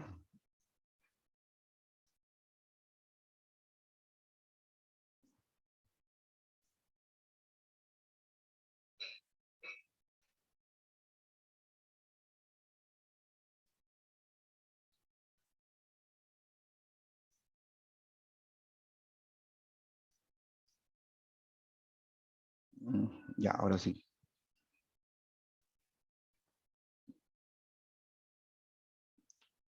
A ver, vamos a hacer una coordinación. Miriam, aquí tengo un material que se cambió porque hubo un cambio en el prospecto también y ese tema que se había propuesto ya no viene en el examen de admisión, por eso que se cambió.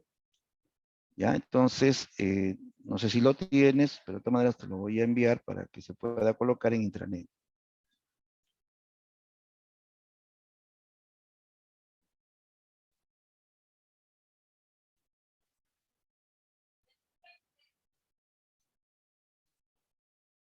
¿Ya? Ese es el material que corresponde.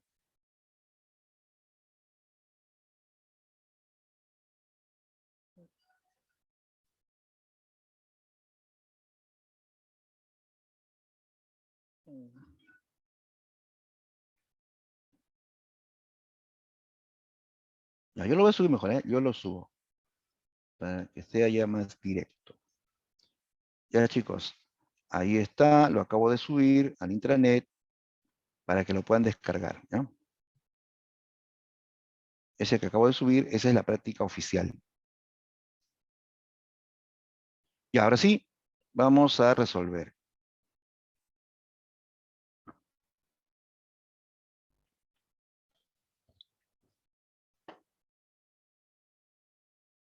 Ya, a ver, ¿se ve mi pantalla? ¿Estoy compartiendo? No me di cuenta si estoy compartiendo. Alguien que me No. confirme. ¿Todavía? Todavía, profesor. Ah, ya. Todavía, Entonces, profesor. ya lo voy a compartir. Ya, chicos, ya lo puse en intranet también para ustedes, ¿ah? Ya, este es el material, ¿no? Ahora sí.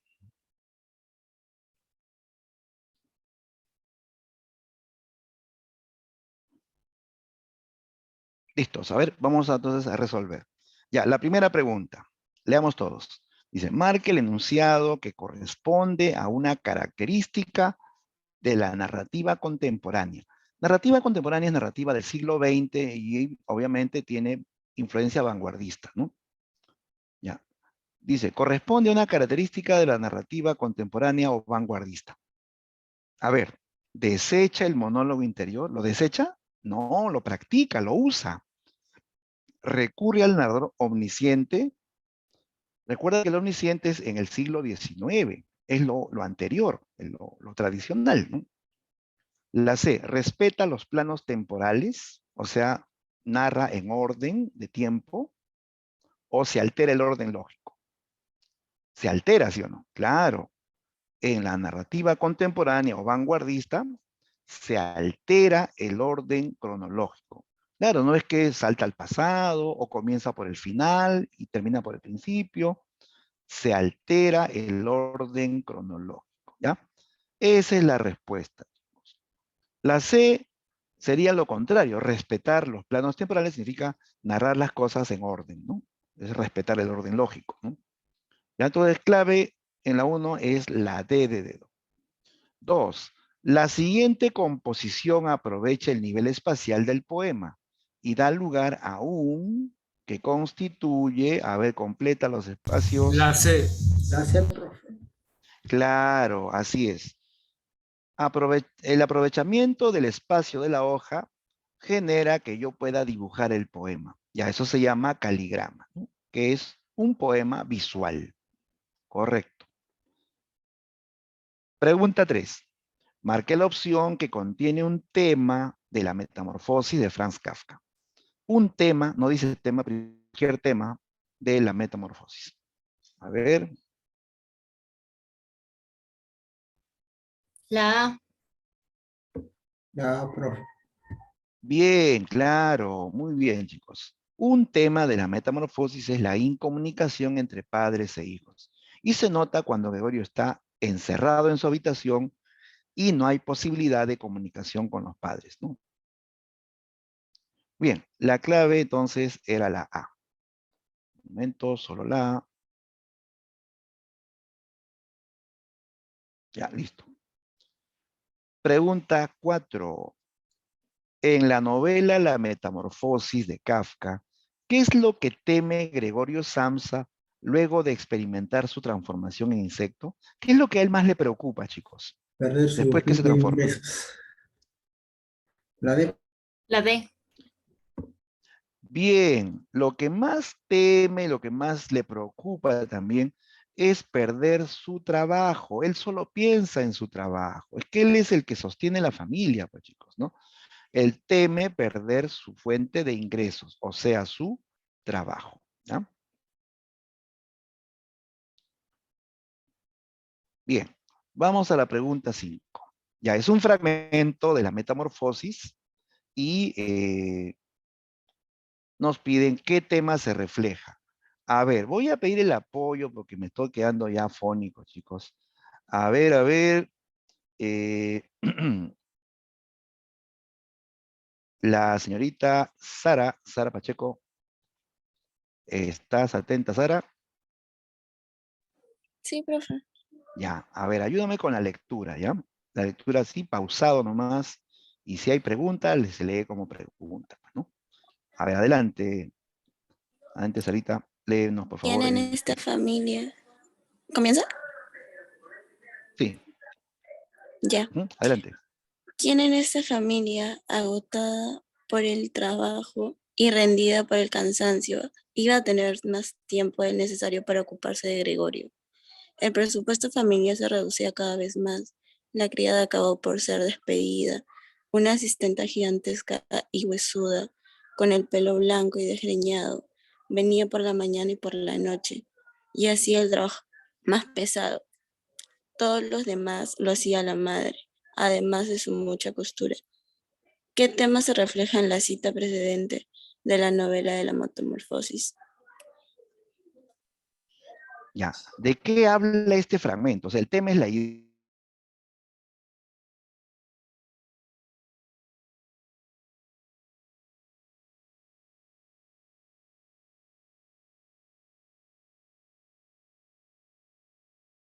¿No? Aquí hay una pregunta al inicio, dice, o sea, como decir, aquí nadie tiene tiempo, todos estamos ocupados, estamos cansados, ¿no? Luego dice, el presupuesto familiar se reducía cada vez más. La criada acabó por ser despedida. Claro, antes tenía una criada que estaba con ellos todos los días y tuvo que ser despedida porque no había para pagarle, pues, ¿no? Una asistenta gigantesca y huesuda con el pelo blanco y desgreñado venía por la mañana y por la noche y hacía el trabajo más pesado, ¿no? Todo lo demás lo hacía la madre, además de su mucha costura. O sea, la madre también aportaba haciendo trabajos de costura, ¿no? Así como también trabajaba el padre, trabajaba, ¿no?, la hija. Bueno, Gregorio ya no trabaja porque se ha vuelto insecto, ¿no? Ya, pero aquí está hablando de la situación, de los problemas de esta familia, ¿no? A ver, ¿cuál sería el tema, chicos? ¿De qué habla el texto? Alienación del héroe, marginación del extraño, explotación del hombre o penurias económicas de los Samsa. ¿Qué Las penas problema afecta? económicas. Lo económico, ¿sí? Claro, por eso es que han tenido que despedir a la criada. Por eso es que ahora todos tienen que trabajar y a pesar de eso no les alcanza. Se habla de los problemas económicos de esta familia, ¿ya? La clave sería entonces dedo, ¿sí? La D de dedo. Pregunta 6. Dice, con respecto a la verdad o falsedad de los enunciados referidos a la metamorfosis de Franz Kafka, marque la secuencia correcta. Ya, a ver, nos pide la secuencia correcta. La primera dice, Gregorio representa al marginado por la sociedad oficial. ¿Es cierto o no? Claro, Gregorio es marginado por la sociedad. La sociedad lo representa tanto su familia como su jefe, ¿no? ¿Ya? Esto es cierto. La siguiente opción dice, a ver, ahí está. El absurdo de la existencia se refleja en la solidaridad de Grete. Bueno, no se puede decir que la solidaridad es un absurdo existencial, ¿no? Lo absurdo es que Gregorio se haya vuelto insecto y solamente piensa en trabajar o en otras cosas menos en su mutación, ¿no? ¿Ya? Entonces, esto es falso, ¿ah? Es falso. 3. La necesidad de trabajar de Gregorio se basa en el amor a la familia. ¿Sí o no? Sí. Cierto. No es que a él le guste trabajar, sino él lo hace por su familia, ¿no? Correcto. Uno de los temas principales es el autoritarismo paterno. ¿Sí o no? El Profe. padre de Gregorio es autoritario, abusa del poder, lo maltrata, lo condena, ¿no? Es cierto, esto es correcto. Ya, entonces sería verdadero, falso, verdadero, verdadero, ¿no? Verdadero, falso, verdadero, verdadero, ahí está. Se clave La clave sería la A, ¿no? Listo. Letra A. Bien. Veamos ahora la pregunta 8. La pregunta 8. Ya, también es un fragmento.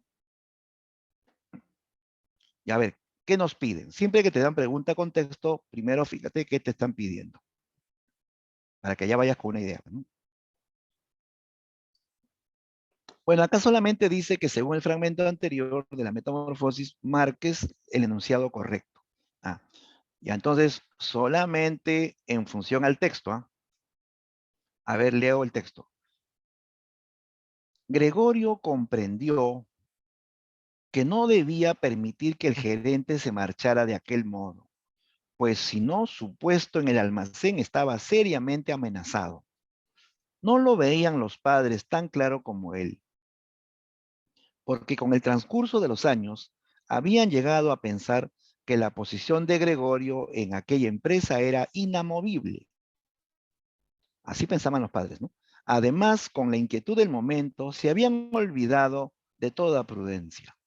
Pero no así Gregorio, que se daba cuenta de que era indispensable retener al gerente y tranquilizarle. De ello dependía el porvenir de Gregorio y de los suyos. Si al menos estuviera ahí su hermana, era muy lista. Había llorado cuando Gregorio yacía aún tranquilamente sobre su espalda. Seguro que el gerente, hombre galante, se hubiera dejado convencer por la joven. Ya. Esta es la escena en que el jefe, el gerente, descubre a Gregorio convertido en insecto, ¿no? Y Gregorio está preocupado porque el jefe, ¿no? Al asustarse, al irse, ¿no? Esto amenazaba pues su trabajo, ¿no? Él podía perder su trabajo y había que detenerlo, había que convencerlo, había que tranquilizarlo, ¿no? A ver, dice, lo correcto. ¿Cuál es lo correcto? La mutación de Gregorio es producto de la incomprensión familiar. ¿Es cierto eso? ¿Gregorio se convierte en insecto porque su familia no lo comprende? No. Primero que en la obra no dicen la causa de la mutación.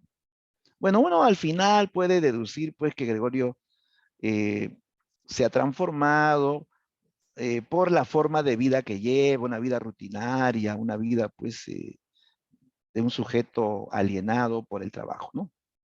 Pero la obra, cuando se produce la mutación, la obra no explica por qué. B. Gregorio exige que su hermana Grete le manifiesta su solidaridad. Exige a su hermana que se solidarice con él. No, esto es No, algo que le nace a Grete, ¿no? No es que él exige, ¿no? Entonces, falso. Descartamos la A, descartamos la B. La C dice, el gerente huye del lugar pues no desea ser parte de la alienación. No, pues no es que él se va a alienar, que le van a contagiar la alienación, no. El protagonista teme desamparar a su familia si pierde su empleo. Eso sí es cierto, ¿no? En el texto dice, ¿no? Que él está preocupado porque esta salida del jefe hace peligrar su trabajo, ¿no? Correcto, esta es, pues, ¿no? Sin duda, esa es la clave. Ya, entonces, marcamos la D. Ya, vamos a la pregunta 8. La 8. Dice, yo era una flor de la montaña. Sí, cuando me ponía la rosa en el pelo, ¿cómo hacían las muchachas andaluzas? O me pondré una roja. Sí, y cómo me besaba junto a la muralla mora. Y yo también, lo mismo da él que otro. Y entonces le pedí con la mirada que me lo pidiera otra vez. Sí. Y entonces me preguntó si quería. Sí, sí, mi flor de la montaña. Y al principio le estreché entre mis brazos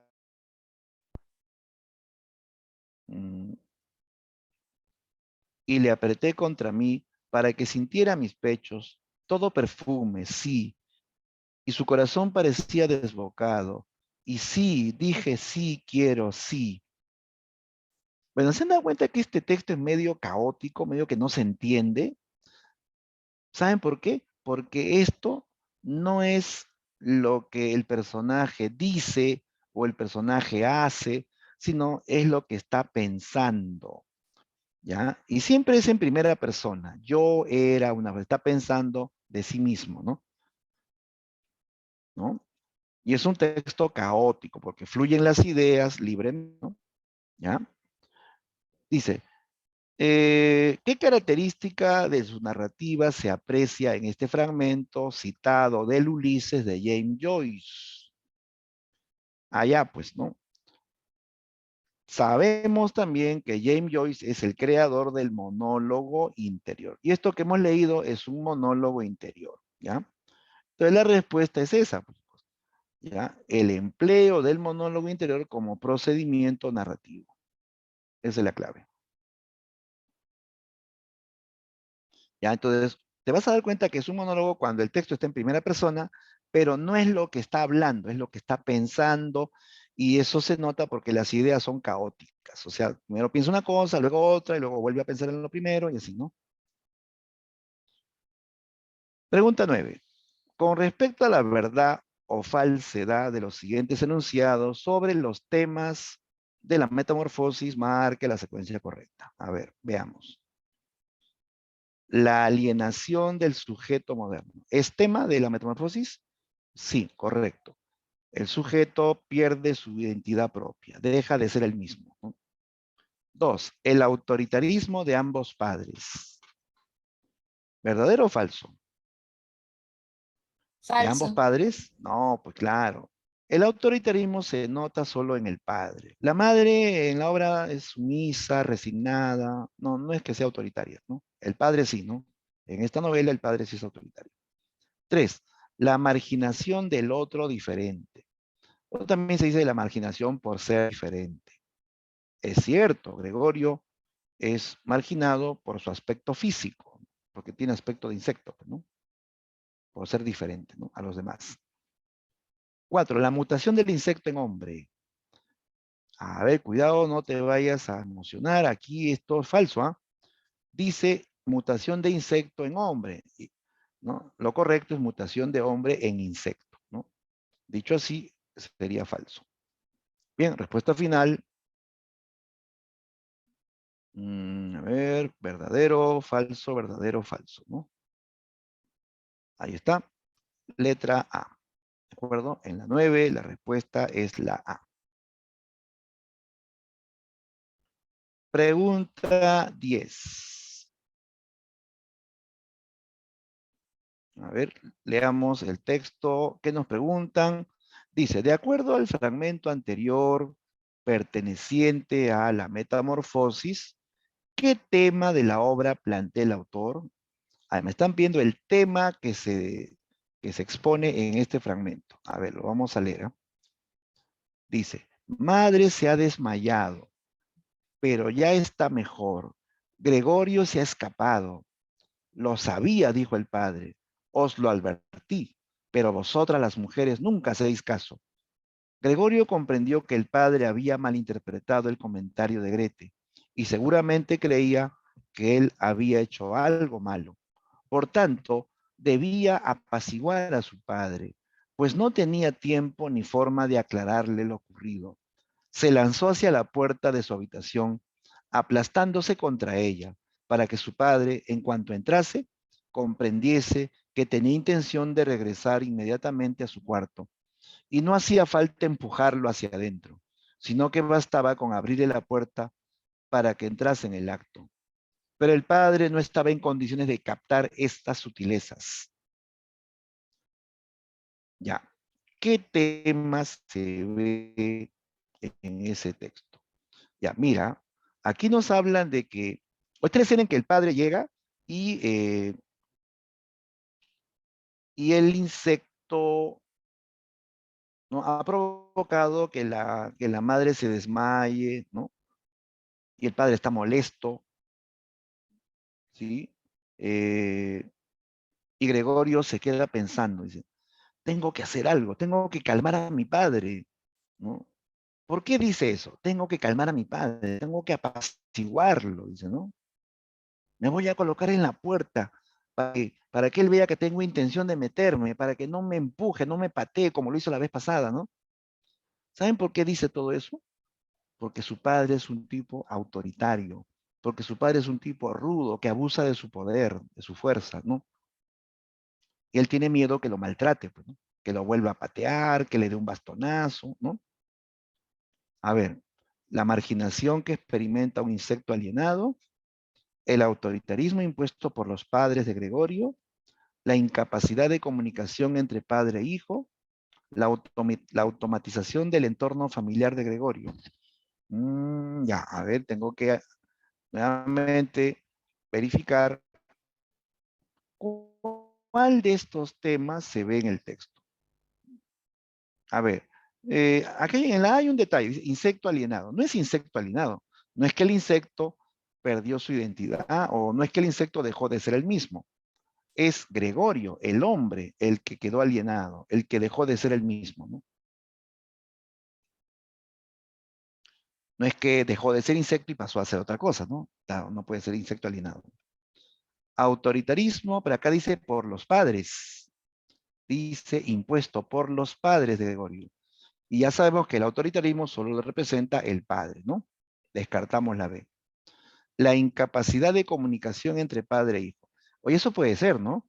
Porque Gregorio dice, tengo que hacer algo para calmarlo, ¿no? Y luego dice también que el padre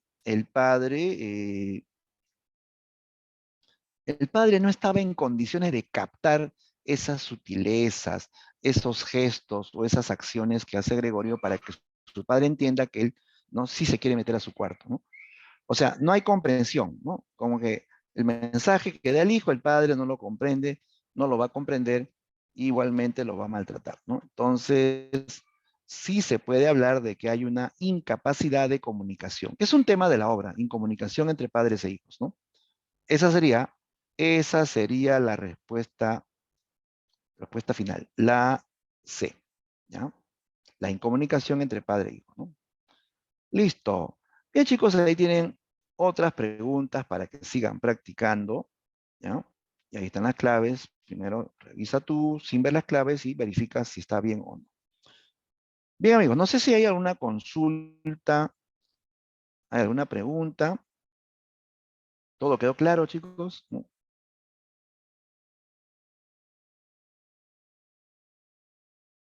¿Todo bien? ¿Todo bien?